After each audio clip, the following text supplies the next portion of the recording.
Salut YouTube, j'espère que vous allez bien. On se retrouve aujourd'hui pour un message général. Vous êtes habitués sur la chaîne maintenant à voir des messages que je laisse uniques. Mais qui fait que si vous recevez une notification, si vous la voyez apparaître un peu dans votre feed, c'est que vous avez peut-être un message à entendre. C'est le bordel. J'ai pas rassemblé les cartes, j'ai tout jeté sur la table. J'ai lancé le record. On va aller voir un peu ce que ces cartes-là ont à vous dire, mais je vais d'abord aller voir ça avec le tarot. Alors, quel message doivent recevoir les personnes qui tombent sur cette vidéo par hasard, entre guillemets, puisqu'il n'y a jamais de hasard? J'ai demandé à ce que les personnes qui devaient recevoir ce message tombent sur la vidéo. Qu'est-ce qu'il y a comme message pour les personnes qui sont tombées sur cette vidéo? Nous avons des réussites, des fiertés qui arrivent vers vous. Une sagesse est en cours de route. Les choses avancent. Eh, très cool. Ok. Vous la voyez, cette carte terrible qui est là? Ok, bon. Il y a du bon mouvement pour vous, les personnes qui êtes tombées sur cette vidéo. Le message principal qu'on a à vous donner, c'est simplement que les choses sont en train d'avancer. Vous aviez peut-être de la difficulté ces derniers temps à voir certaines choses qui se sont révélées être des choses qui n'étaient pas ouf et qui vous ont sorti de votre zone de confort, mais très très vite et de manière peut-être inattendue pour certains. Avec la carte de la tour, on est vraiment là, comme vous pouvez le voir sur la carte, la maison qui brûle. Les personnes ont l'air d'être un peu genre au lever du jour, à voir leur maison brûler, ou en fin de journée rentrer chez eux et voir leur maison brûler. Ils ont réussi à sauver leur chat presque in extremis. Il y a cette idée quand même de devoir déconstruire quelque chose pour reconstruire ailleurs quelque chose de mieux, entre guillemets, et de laisser derrière soi des choses qui ne vous font plus avancer. Ça avance, parce que vous avez quand même une roue de fortune et un chariot, donc il y a quand même énormément de mouvements. Et on vous dit aussi que il y a une forme de sagesse que vous avez acquis ces derniers temps, ces derniers mois. Il y a des choses que voilà, vous avez laissées dans votre passé parce que ça appartenait au passé. Vous avez choisi peut-être de ne plus y penser. Et là, vous êtes en train de progresser vers quelque chose qui vous ressemble plus. Cette carte-là, le 9 de Pentacle, elle nous parle de liberté, elle nous parle aussi d'accomplissement, de faire les choses pour soi, de prendre du temps voilà, pour ce qui nous fait plaisir à nous. Donc c'est vraiment quelque chose d'assez positif comme message. On va de suite aller voir qu'est-ce qu'on a comme message avec les oracles. On a la carte du bonheur qui arrive. Donc vous êtes vraiment dans ce mouvement.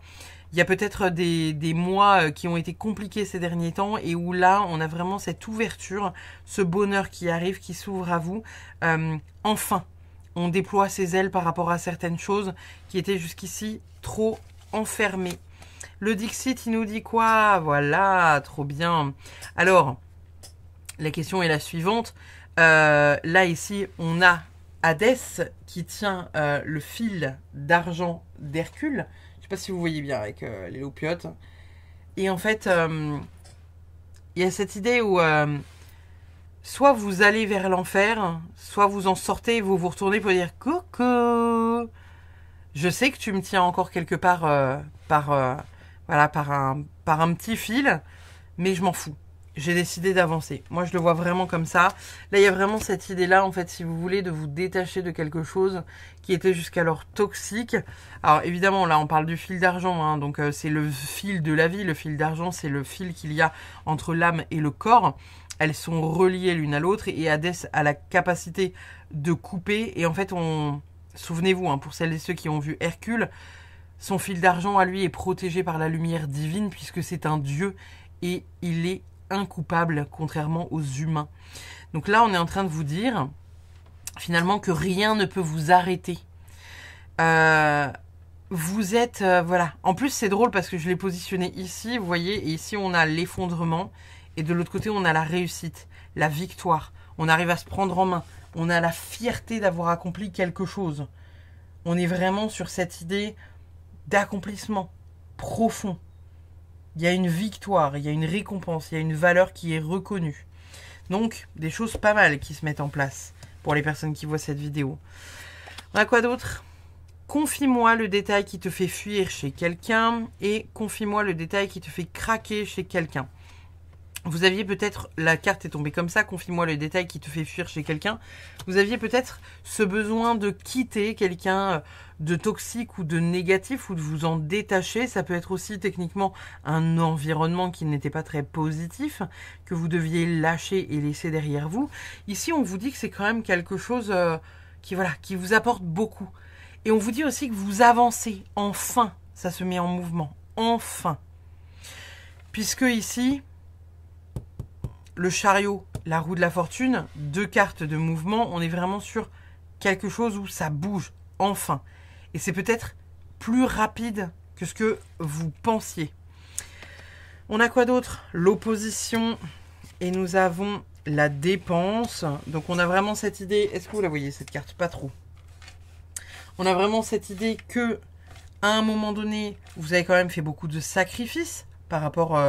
voilà, à cette personne ou à ce boulot ou à cette relation, et où là on vous dit ça y est, vous coupez en fait un peu tout quoi.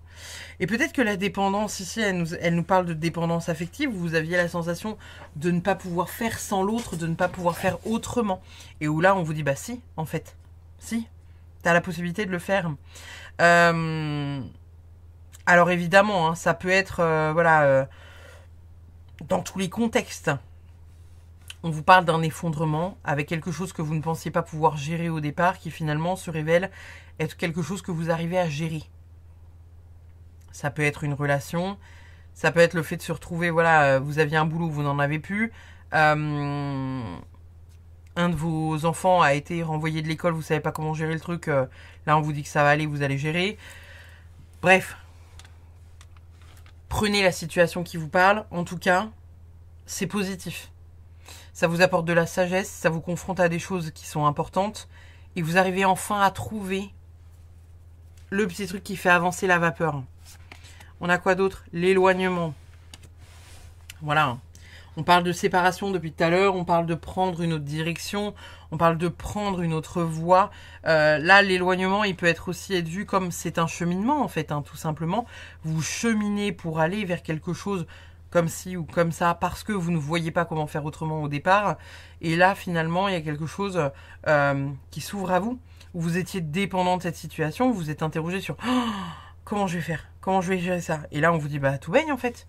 T'as la possibilité de le faire, t'as la capacité de le faire. S'évader. Donc, la carte s'évader, il y a vraiment une idée de peut-être lâcher ses pensées. Vous avez peut-être un brouhaha un peu permanent qui vous a un peu dérangé ces derniers temps. Et là, enfin, ça finit par lâcher, quoi. On a la défensive et on a l'intuition. Alors peut-être que certains d'entre vous ont eu envie de se battre pour ce truc-là, ont eu la sensation que c'était injuste, ont eu la sensation que ce n'était pas... bien ou une bonne chose ou quelque chose comme ça, et là finalement on vous dit que bah c'est peut-être pas si injuste que ça, fallait peut-être que vous le viviez en fait finalement, peut-être pour voir justement jusqu'à où vous étiez prête ou prêt à vous défendre, et finalement par intuition vous vous dites genre est-ce que c'est nécessaire, est-ce que c'est nécessaire que j'aille jusqu'au bout de ce truc là, de me prendre la tête, de ci, de ça, de rester bloqué dans quelque chose qui ne me convient pas. Qu'est-ce qu'on a comme petit mot pour vous? J'en ai 2. On a la carte du silence. On a quoi d'autre? Le cadeau. On a la culpabilité. On a espoir. Et on a passion. Ok. Je vois vraiment pour moi des personnes qui ont un peu manqué d'espoir à un moment donné, où ils se sont dit putain comment je vais faire? Comment je vais faire sans cette personne? Comment je vais faire sans ce boulot? Comment je vais faire sans cette nounou? Comment je vais faire pour ci, pour ça, pour ça? Vous avez peut-être eu voilà ce truc de la défensive avec la culpabilité, vous dire putain, j'aurais dû faire autrement, j'aurais dû faire comme ça aurait été mieux, si j'avais fait comme ça aurait été comme ça, etc., etc. Et là en fait on vous dit genre non, c'est que ça devait se passer comme ça. C'est qu'il y a d'autres choses à voir. C'est qu'en fait, c'est un cadeau de la vie, finalement. Vous voyez qu'on vous fait. Vous l'avez pas vu comme un cadeau au départ. Hein. Vous vous êtes dit, putain, Là, on vous dit c'est un cadeau. Cette personne-là, elle vous a peut-être appris certaines choses. Elle est peut-être pas au même niveau que vous. Elle vous a fait peut-être souffrir, mais elle n'est pas au même niveau que vous. Il y a peut-être cette idée que vous deviez passer par cette épreuve justement pour vous rendre compte du problème ou de ce pourquoi vous aviez envie de vous battre. On va aller voir la dernière petite carte de la Good Karma Box, mais avant ça, je vais, hop là, prendre 2 dés. Alors, sous quelle influence on est? On est sous l'influence du soleil. Le soleil, c'est vraiment l'esprit, la conscience et l'ego. Donc, il y a peut-être des choses dans lesquelles vous aviez envie de prendre des décisions sur lesquelles vous vous ravisez finalement. Le silence, l'intuition, vous vous dites, est-ce que c'est vraiment nécessaire, etc., etc. Vous prenez conscience de certaines choses.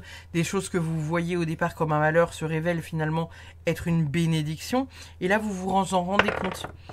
On a quoi comme... on est sur la maison 11. La maison 11, elle va nous parler d'un truc très cool. La maison 11, puisqu'elle va nous parler de projet, d'appui, d'amitié, de but et d'objectif. C'est aussi la chance et la communauté.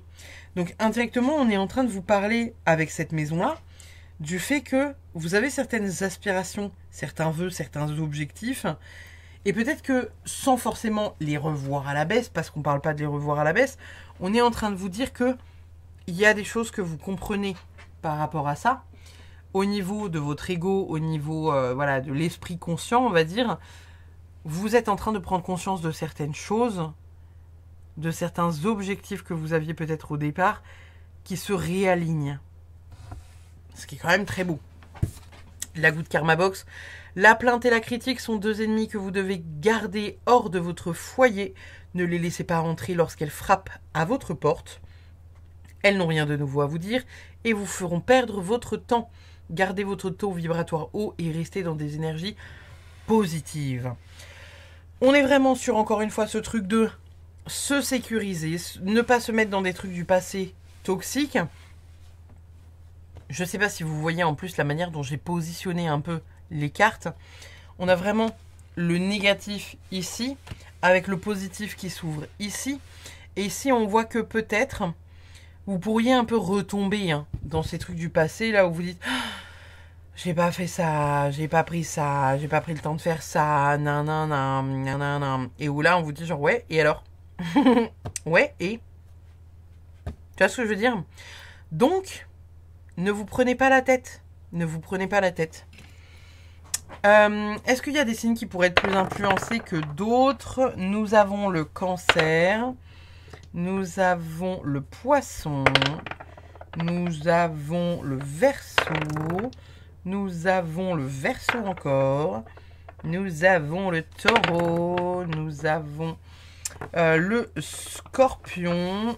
Et enfin, le Gémeaux. Voilà pour cette petite guidance unique. N'hésitez pas à commenter, liker, comme d'habitude, vous abonner à la chaîne si ça vous a plu. Je vous fais des bisous. Je vous dis à très vite. Bye bye.